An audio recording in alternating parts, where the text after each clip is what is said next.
kasus kelainan struktur kepala di mana kita temukan ini pada sekitar 26 minggu baru dirujuk ya. Janin dengan kondisi kelainan pada struktur otaknya nanti kita lihat.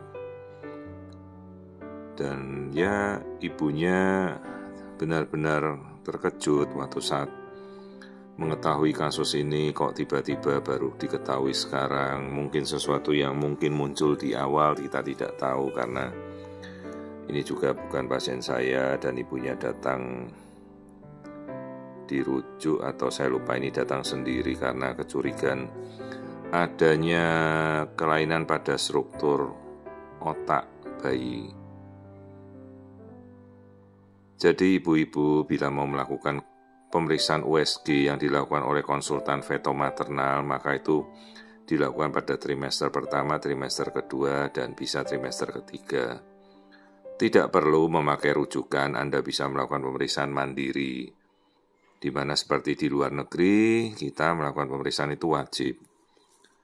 Di Indonesia, ya sistem itu bisa Anda lakukan secara mandiri ataupun dengan ada rujukan. Jadi seperti kasus ini pasien yang sebelumnya tidak diketahui ada kelainan. Terus kita lihat struktur kepalanya seperti ini.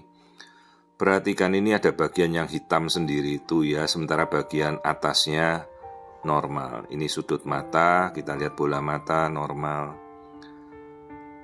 Lalu apa bagian hitam ini? Perhatikan. Jadi kalau bagian hitam itu adalah bagian yang terisi oleh cairan, di mana separuh bagian sisi kanan, ya ini sisi kanan semua yang warna hitam ini adalah jaringan otak yang telah hancur dan terisi oleh air. Secara awam istilahnya mungkin dibilang ventriculo atau hidrosefalus ya, tapi ini istilah yang lebih tepat namanya ventriculomegaly, artinya bagian otak, ruangan otak namanya ventricle, otak itu melebar. Kalau hidrosefalus itu artinya bagian otak semuanya rusak terisi air, disertai dengan melebarnya diameter kepala, lingkar kepala. Ini struktur lingkar kepala, diameter kepala masih normal ukurannya. Tetapi bagian dari otak yang sudah hancur, rusak separuh ya, kita lihat yang sisi kiri atas normal, yang kiri hancur. Ini disebut ventriculomegaly, severe. Jadi batasnya severe itu di atas 2 cm, ini sudah lebih dari 2 jelas. Ini sampai separuh otak hancur ya. Permasalahannya, apa yang bisa kita lakukan? Jaringan otak tidak bisa pulih lagi. Kalaupun ini nanti kemudian lahir, sequelnya atau kelanjutannya kita belum tahu sama sekali. Prognosisnya bisa berat, bisa benar-benar berdampak. Karena kalau sisi kanan yang rusak berarti serabut saraf itu menyimpang ke sisi sebelahnya. Jadi kalau kanannya rusak, otak kanan rusak, berarti sisi kirinya yang rusak. Bisa lumpuh bila gangguan motorik, bisa gangguan ya segala macam, fungsi kecerdasan, fungsi adaptasi, luhurnya semuanya kita tidak tahu ya. Sementara penyebabnya, mulai dari virus kita tidak tahu, ibunya tidak ada data sama sekali.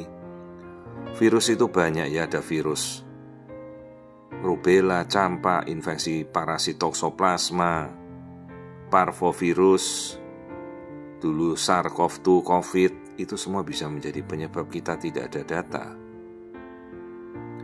Kemudian kerusakan yang lain seperti mungkin memang ada kelainan bawaan genetika yang membuat otaknya rusak. Kita tidak ada data, jadi sama sekali ini pasiennya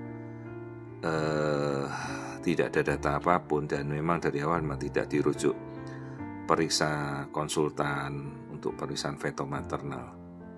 Jadi sekali lagi yang saya jelaskan, pemeriksaan USG feto-maternal itu hanya USG yang dilakukan oleh konsultan feto-maternal yang sah dan legal ya. Ibu-ibu bisa mencari konsultan feto-maternal di tempat Anda, dia memiliki gelar KFM. Jadi kalau dokter kandungan gelarnya SPOG, maka dia harus sekolah lagi, mengambil subspesialisasi sekitar 4 tahun, baru berhak dan melakukan pemeriksaan USG feto-maternal. Jadi USG feto-maternal itu bukan USG 4 dimensi atau 3 dimensi, itu adalah alat. USG feto-maternal adalah USG yang dilakukan oleh konsultan feto-maternal subspesialis ya. Nah ini bagian otak belakangnya terlihat kosong, seperti ada celah. Itu istilahnya megasisterna, magna. Bagian otak belakangnya sampai jaraknya menjauh berapa senti ini? 13 mm, batasnya 10 mm. Ya. Jadi kemudian kita edukasi ibunya, tentu ibunya jelas sangat terpukul dengan kondisi seperti ini ya. Ini sampai bagian otak kanannya hancur, 3 cm lebarnya. Dan apabila bayi ini lahirkan sequel-sequelnya kita belum tahu, kita harus konsul ke dokter bedah saraf nanti untuk pasang selang dari otak biar cairannya keluar. Terus mungkin nanti latihan motoriknya kita belum tahu. Harus kita kolaborasi dengan dokter anak tumbuh kembang, kita lihat ya. Selalu dicek juga tulang belakang, kadang-kadang apabila ada kelainan di kepala, di otak, hati-hati tulang belakang mungkin ada cacat atau celah pada tulang belakang. Spina bifida namanya, ini utuh normal. Jadi ya satu-satu sekarang saya coba telusuri, mulai dari genetikanya, kita cek NIPT-nya, kita cek infeksi virusnya. Sambil menunggu infeksi virus saya berikan terapi antivirus dulu, supaya paling tidak ya profilaksis mencegah agar tidak bertambah parah. Ini sudah 26 minggu dan nanti bagaimana nanti proses persalinannya ya, kita harus edukasi ibunya ya. Untuk kelainan yang lain saya tidak ada temukan. Jadi proses nanti setelah lahir, bagaimana fungsi motoriknya saya belum bisa menjawab. Bisa saja sangat terpengaruh ya, kita belum tahu fungsi-fungsi yang terjadi pada bayi ini nanti. Hanya kemungkinan kan berat ya. Ingat, begitu fungsi otaknya rusak, itu tidak bisa pulih. Kita tidak bisa memperbaiki otak yang sudah rusak ya. Jadi sejak awal memang ada baiknya kita lakukan pemeriksaan USG. Kalau tidak ada konsultan feto di tempat Anda, ya Anda bisa melakukan pemeriksaan standar pada dokter kandungan, screening trimester per trimester 1, 2, 3. Tapi kalau ada konsultan feto maternal, Anda tidak dirujuk, Anda bisa melakukan pemeriksaan mandiri. Silakan cari. Dan sekali lagi, USG feto maternal itu USG yang mutlak dan hanya dilakukan oleh konsultan subspesialis feto maternal. Dan ibu-ibu bisa melihat apakah yang bersangkutan yang memeriksa konsultan feto itu dari, cari saja di www.kkikut.id, itu bisa mencari benar enggak dia konsultan feto maternal ya, sesuai legalitas dan kompetensinya. Sekali lagi, USG 4 dimensi bukan konsultan feto maternal, itu hanya alat. Nah ini struktur otak bagian dalam ya, kita geser kayak kita melihat MRI. Itu ya, yang bagian dalam yang kerowak hitam itu isinya air semua, jadi separuh otaknya rusak. Ya ini kondisinya cukup parah ya. Kita jelaskan ke ibunya, ke orang tua, ke bapaknya, mereka diskusi dengan keluarga besar ya. Prognosisnya sudah kita jelaskan ya.